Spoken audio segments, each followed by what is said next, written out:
महापुरुषों के वचनों को हम सूक्ष्मता से समझ पाए। प्रायः ऐसा कह करके हम कहीं कहीं माताओं बहनों की अवहेलना करते हैं, कई जगह हम इसका प्रयोग कर देते हैं। अरे वो गोस्वामी जी ने लिखा है, ढोल गवार शूद्र पशु नारी सकल ताड़ना के अधिकारी। अब इसकी व्याख्या सूक्ष्मता से सुने और विचार पूर्वक। शास्त्रीय प्रमाण के अनुसार ढोल है ना, ढोल को ताड़ना चाहिए। ताड़ना मतलब उसको ठपाक चाहिए, और बेताल नहीं। शास्त्र सिद्धांत के अनुसार, संगीत शास्त्र के अनुसार तभी वो राग प्रकट कर पाएगा, तभी वो बजेगा। ढोल को हाथ जोड़ के बोलो कि साहब आप बज जाएं, नहीं बजे, उसको ताड़ना चाहिए। अब ताड़ना शब्द चारों में एक जैसा नहीं लगेगा, शब्द एक ही है ताड़ना, लेकिन ताड़ना के अर्थ अलग अलग हैं। जैसे कनक है, एक ही शब्द है कनक, लेकिन कनक कनक ते 100 गुनी मादकता अधिकाए, वा खाए बोराए जग या पाए बोराए। बोले कनक ही शब्द है। जैसे ताड़ना शब्द का हम प्रयोग केवल वही समझे कि ताड़ना देना ही नहीं, उसका अर्थ अलग अलग है। जैसे कनक शब्द है, कनक को सोना भी कहते हैं और कनक को धतूरा भी कहते हैं। कनक को धतूरा भी कहते हैं। एक कनक है जिसके खाने से बावरा हो जाएगा, और एक कनक है जिसके पाने से बावरा हो जाएगा। कनक शब्द एक ही है, लेकिन दोनों का अर्थ अलग अलग हो गया। ऐसे ही ढोल में ताड़न का तात्पर्य है उसको पीटना, लेकिन वो शास्त्रीय संगीत के आधार पर उसको ताल देना। ताल देने से ही वो राग प्रकट करता है, आनंद की उमगन करता है, ना कि प्रार्थना करने से। समझ रहे? अच्छा, गंवार, गंवार कहते हैं विवेकहीन पुरुष को। विवेकहीन पुरुष को कोई कार्य दे दो और उस पर दृष्टि न रखो तो कार्य नष्ट हो जाएगा। वहां ताड़ने का तात्पर्य उसको पीटना नहीं है, उस अविवेकी गंवार पर दृष्टि रखो। जो आपने कार्य सौंपा है, जो भी कार्य उसका है, उस अविवेकी पर दृष्टि रखना ताड़ना हुआ। उस पर दृष्टि रखो, क्योंकि वो अविवेकी है, गंवार है, वो कार्य प्रणाली ठीक जानता नहीं। आप जहां त्रुटि होता संभाल लेना तो वो संभल जाए, क्योंकि वो गंवार है। और शूद्र, शूद्र का तात्पर्य होता है शूद्र। वैसे जो वर्ण व्यवस्था में शूद्र का प्रादुर्भाव सबसे श्रेष्ठ जगह से प्रादुर्भाव है। वर्णन आता है, ब्राह्मणोष मुखमाशी बाहु राजन्य कृतः उरुददस जद वैश्या पदभ्याग्यं शूद्रो जायत। भगवान के श्री चरणों की ही वंदना होती है प्रायः। आपने देखा सबके श्री चरणों की, और शूद्रों का प्रादुर्भाव श्री चरणों से हुआ है।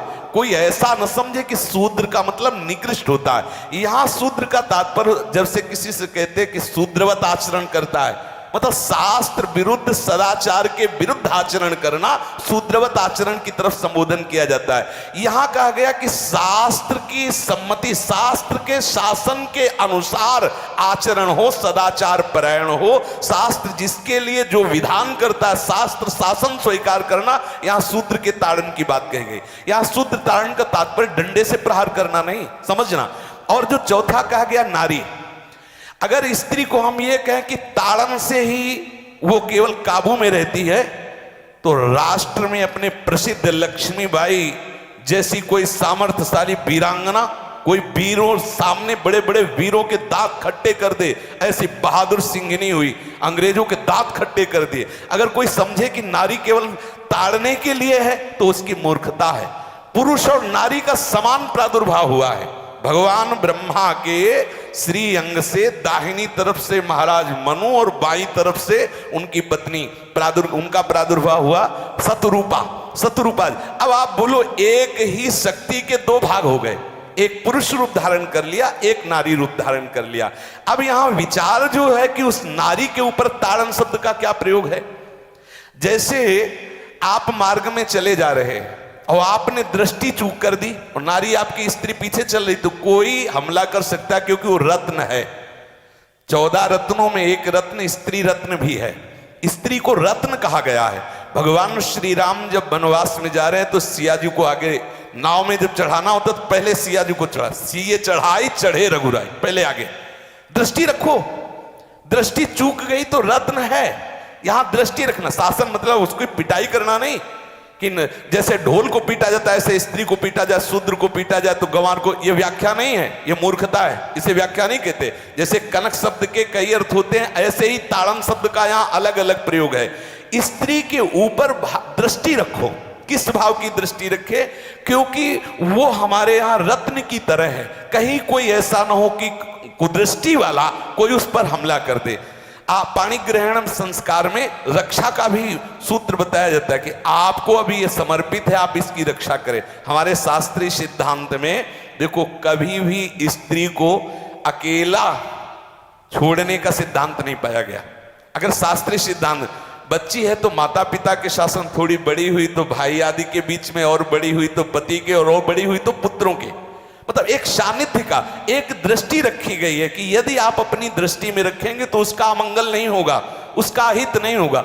ये जो जैसे मानो कोई सी स्त्री को अकेला कोई पा गया और कुमार्गामी वृत्ति वाला हुआ, तो आज जो घटनाएं सुनने को मिलती हैं, अगर हमारी दृष्टि हो उस पर तो ऐसा नहीं हो सकता। और दूसरी बात यह है कि स्त्री को बुद्धि स्वरूपा भी माना गया। भगवान से भीष्म जी कहते हैं, मैंने अपनी कुंवारी कन्या बुद्धि को, हमारी कुंवारी कन्या है बुद्धि, सदैव सुरक्षित रखा है, आज आपके चरणों में समर्पित करते हैं। तो शास्त्र शासन के द्वारा बुद्धि को सदैव अपने अधीन रखो, कहीं बुद्धि कुमार्गामी ना हो जाए। यहाँ स्त्री के ताड़न का केवल एक सूत्र है कि आप उस पर दृष्टि बनाए रखें, कहीं स्त्री रत्न कहीं अपवित्र ना हो जाए, कहीं दूसरे का किसी तरह से कुमार्गामी लोगों का ऐसा कोई बर्ताव ना हो जाए, इसलिए सावधान। वहां उसको पीटने का शब्द नहीं है कि ढोल गवार शूद्र परशु नारी सकल ताड़ना के अधिकारी। ताड़ना का तात्पर्य वहां पीटना नहीं तो विद्वता में देखो तो एक से एक, साधुता में देखो तो एक से एक, वीरांगना देखो एक से एक, ऐसा नहीं कह सकते, क्योंकि जो सामर्थ्य पुरुष में वही सामर्थ्य भगवान ने स्त्री में भी दी, क्योंकि भगवान के ही दो रूप हैं, एक स्त्री और एक पुरुष, समझ रहे ना। तो इसमें एक ताड़न शब्द का कई अर्थ होता है। भगवान की साक्षात शक्ति स्त्री है, अगर कोई इस भाव से देखे कि स्त्री तो केवल ताड़ना, मतलब केवल गाली दे के बात करना, ऐसा नहीं। जिस घर में स्त्री का अपमान होता है उस घर का नाश हो जाता है, निश्चित हो जाता है। आप देखिए रावण का सत्यानाश हो गया जगदम्बा सीता के प्रति, दुर्योधन का सत्यानाश हो गया द्रौपदी के प्रति। जहां स्त्री का अपमान हो जाए, अगर कोई ये समझे कि स्त्री केवल मतलब जैसा हम चाहे वैसा व्यवहार करे, तो अगर नाश ना हो जाए तो हमें बता देना, क्योंकि भगवान की वो शक्ति है। अगर उसे तुम सोचो कि हम ताड़न करें, जैसे ढोल को ताड़न करें ऐसे ताड़न करें, तो तुम्हारा नाश हो जाएगा। बिल्कुल सच्ची बात समझ लीजिए, केवल वहां दृष्टि रखने की बात कही गई है। आपका अधिकार है, आप उसकी सुरक्षा व्यवस्था में रहें। और एक वृत्ति होती है, अगर शासन ना हो तो हमारी बुद्धि भ्रष्ट हो जाए, हमारी बुद्धि भ्रष्ट हो जाए, आपकी बुद्धि भ्रष्ट हो जाए। भगवान का भय, शास्त्र का भय, लोक मर्यादा का भय, ये हमको सुरक्षित रखता है। इसलिए दृष्टि रखने की आवश्यकता है कि वो पवित्र रहे, वो सुरक्षित रहे, ना कि उसको पीटने के लिए यहाँ संबोधन किया गया गोस्वामी तुलसीदास जी ने। इसलिए सावधानी पूर्वक अपनी वृत्ति को पावन रखते हुए महापुरुषों के वचनों को समझने की चेष्टा की जाए। गोस्वामी जी ने जो यहाँ कहा, ढोल गवार शूद्र परशु नारी सकल ताड़ना के अधिकारी, तो ताड़ना का अलग अर्थ है, अलग अलग। जैसे ढोल में ताड़ना, तो वैसे ही सब जगह नहीं ताड़ना लगेगी। आप देखो पशु जो है, चालक जो घुड़सवार होता है उसको ताड़ना एड़ी से देता है, अपने चालक जो होता है घुड़सवार एड़ी से। किसान जो होता है वो बैल को बोलता है दाहिने, जैसे हल जोतने होता है बाएं, वो भाषा समझता है, बाएं मुड़ जाए, और नहीं मुड़ता तो पीछे अरई है एक छड़ी, उससे वो इशारा देता है, वो समझ जाता है। पशु को अपने इशारे से चला लेते। अब उससे कहे, खड़ा होकर हाथ जोड़ के कहे कि भैया बैल देवता आप थोड़ा दाहिने मुड़ जाओ, तो नहीं मुड़ेगा। जब लगाम पकड़ी और थोड़ा ताड़न किया और बोले दाएं, तो फौरन दाहिने मुड़ गया। आप देखो जो बैलगाड़ी चलाते हैं, घोड़ा गाड़ी चलाते हैं, ऊंट चलाते हैं, तो पशु शासन के द्वारा उसको इशारे से किधर चलना है उसको इशारा बता दो। अलग अलग जगह इस ताड़न शब्द का अर्थ प्रयोग किया गया है।